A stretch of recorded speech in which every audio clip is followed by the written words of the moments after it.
హరే కృష్ణ. పొద్దున్నే వాకింగ్ చేస్తుంటే నలుగురు ముసలి కూర్చొని ఏదో మాట్లాడుకుంటున్నారు. దాంట్లో ఒక ముసలైన ఓ మాట అన్నాడు, పుట్టినప్పుడు ఏం తీసుకొని వచ్చినావు, చచ్చినప్పుడు ఏం తీసుకొని పోతాం అన్నాడు.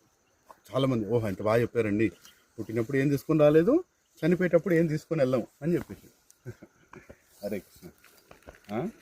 అయితే ఆ విషయం అందరికీ తెలుసు, పుట్టినప్పుడు సున్నాతో వచ్చినాం, పోయేటప్పుడు సున్నాతో పోతాం. కానీ అడగవలసిన విషయం అడగట్లేదు. ఇంకా ఏంటో చెప్పండి, అసలు ఎక్కడి నుంచి వచ్చినాం, ఎక్కడ పోతున్నాం, అది కూడా అడగట్లేదు. ఎంతసేపు నేను చాలా వైరాగ్యంగా బతుకుతున్నాను, నా దగ్గర ఏం లేవు, నేను ఏం తీసుకొని పోను, ఏం తీసుకొని రాలేదు, పోయేటప్పుడు ఏం రావు, ఇట్లాంటి మాటలు మాట్లాడుతున్నారు. కానీ ఎవరు కూడా భగవద్గీత చదవట్లేదు. ఎందుకో తెలుసా, భగవద్గీతలో ఇది రాసింది. ఏం రాసింది, అసలు ఎక్కడి నుంచి వచ్చినాం, ఎక్కడ పోతావు. కృష్ణుడు చెప్తున్నాడు, అంతకాలేతు మామేవ స్మరణముక్త కలేవరం. నువ్వు చనిపోయేటప్పుడు ఏదో కోరుకుంటావో ఆ ప్రాంతానికి పోతావు అని. ఆ ప్రాంతం ఏదో కూడా చెప్తున్నాడు, నా ధామానికి రా, మళ్ళీ నీకు జన్మ ఉండదని చెప్తున్నాడు. ఇవన్నీ మనం తెలుసుకోవడానికి అడిగలేము.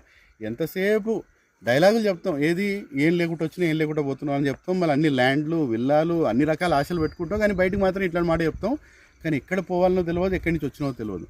అది తెలుసుకోవడం చాలా ముఖ్యం. దానికే భగవద్గీత చదవండి. భగవద్గీత చదివితే మన జీవితం ఏంటో అర్థమవుతుంది, భగవంతుడు ఎవరో అర్థమవుతాడు, గౌమాత ఏదో అర్థమవుతుంది, కొంచెం మన బ్రతుకు ఒక అర్థం వస్తుంది. దయచేసి ఎక్కడి నుంచి వచ్చారో తెలుసుకోండి.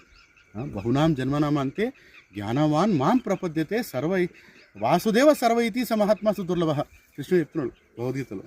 అలాంటి మహాత్మ చాలా రేరు. ఎవరు ఎన్నెన్నో జన్మలు తీసుకున్న తర్వాత నేను ఎవరో, భగవంతుడు ఎవరో కనుక్కోవడానికి, ఎక్కడి నుంచి వచ్చానో కనుక్కోవడానికి, ఎక్కడ పోవాల్సిందో కనుక్కునేవాడు చాలా చాలా దుర్లభుడు. స మహాత్మా సుదుర్లభ అంటున్నాడు.